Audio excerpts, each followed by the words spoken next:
You got it. Thank you, Steph. And of course, our top story here, the Ontario government is poised to impose further restrictions today as the second wave of COVID-19 threatening to overwhelm our hospitals. The sooner the measures are put in place, the better. Placing restrictions on society is a very serious matter. They need to be considered and reflected on in a very serious manner and not rushed through.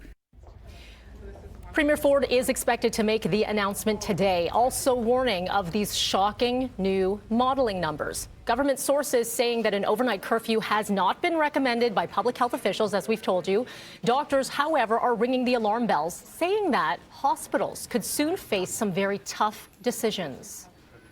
There are 409 patients in Ontario ICUs today with COVID-19. We will likely cross the 600-700 mark before wave 2 starts to peter out. And anything close to that will lead to potential tragedies in some of our hot zone hospitals, whereby we may have to implement triage. That means deciding who gets a bed, who gets a ventilator, and really allocating those resources to those who are most likely to survive. And this comes, again, as the province-wide COVID death toll now surpassing 5,000, with new cases continuing to climb. And we are live right now outside of Queen's Park, where today's announcement will be taking place. It's still unclear exactly what time the Premier will be speaking, but that should be released shortly. We typically get to the information around 7 in the morning to let you know when to tune in. You can stay with BT for more, and when that announcement does happen, we always stream that on our website, and you can watch on citynews.ca.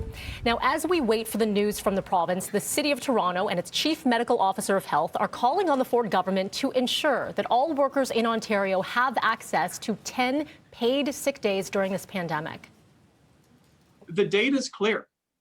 Low-income Torontonians represent the majority of cases in our city. The majority of workplace outbreaks are in frontline essential settings, and it's those very same people who don't have sick leave. So if we're going to beat this pandemic, we're going to need to make sure that those who must continue to work can stay home when they're sick. 60% of the workplace outbreaks in Toronto have taken place in essential frontline environments. Meanwhile, just 42% of Canadians have access to paid sick leave, and that number drops to just 10% when it comes to low-wage workers.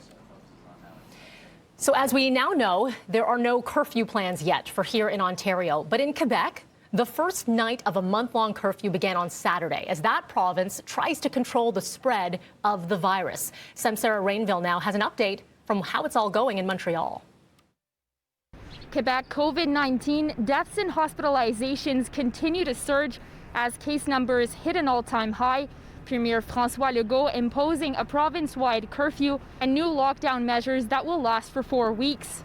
The province recording over 3,000 cases for the first time since the start of the pandemic on Saturday, but numbers starting to come down under 2,000 cases reported Monday.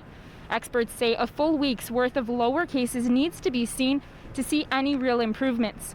Police officers across the province handed out at least 300 tickets on the first night of the curfew to those out between 8 p.m. and 5 a.m. without a valid reason.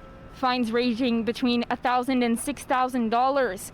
Elementary students back to in-person learning on Monday with some new public health measures in place, now required to wear masks in hallways, common spaces, and buses. Those in grades 5 and 6 will also have to wear masks inside their classrooms. High school students will continue online learning until their in-person classes resume January 18th. Quebec's curfew and stricter lockdown measures are expected to last at least until February 8th. For Breakfast Television, I'm Sarah Rainville. Apparently, it seems some people are trying to find some loopholes around the rules. We're going to bring you a really interesting story coming up at 7 o'clock when it comes to walking your partner, let's say. Walking your dog or walking your partner. There's the clue. So we'll bring you that story coming out of Quebec in just a little bit. Meantime, a small cabinet shuffle is expected to take place today in Ottawa. It's expected to replace Innovation Minister Navdeep Bains, who has told Justin Trudeau he is likely not going to run in the next federal election, which could happen as soon as the spring. Foreign Affairs Minister François-Philippe Champagne is expected to replace Bains, while Transport Minister Marc Garneau moves into Champagne's old job. The Liberals are also holding a virtual retreat, which starts today, to plot strategy for the upcoming session of Parliament. Let's get to the U.S. now. President Trump issuing an emergency declaration for Washington, D.C. over fears that armed protests may happen ahead of Joe Biden's inauguration, which is 8 days from now. D.C.'s mayor says she's glad, hoping to avoid a repeat of last Wednesday. We can't save her if you're here. We gotta get EMS here. USA! Am I scared? If I'm scared of anything, it's for our democracy, because we have very extreme factions in our country that are armed and dangerous. 6 people died in the assault on Capitol Hill last week, a riot urged on by the president himself. This emergency declaration, it's going to allow the Department of Homeland Security and Federal Emergency Management Agency to coordinate with local authorities as needed. The FBI has said that it fears armed protests right across the country in the days ahead of Biden's swearing in. Democrats say they plan on an impeachment vote to remove Trump from power tomorrow. So, of course, we'll be watching that.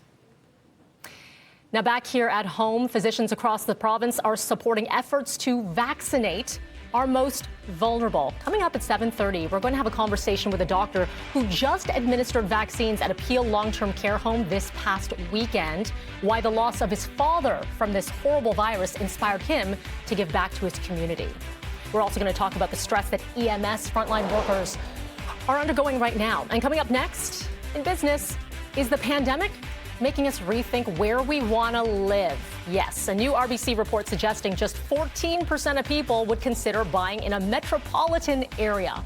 We're going to take a deeper dive into those numbers with Mike Epple. He is next.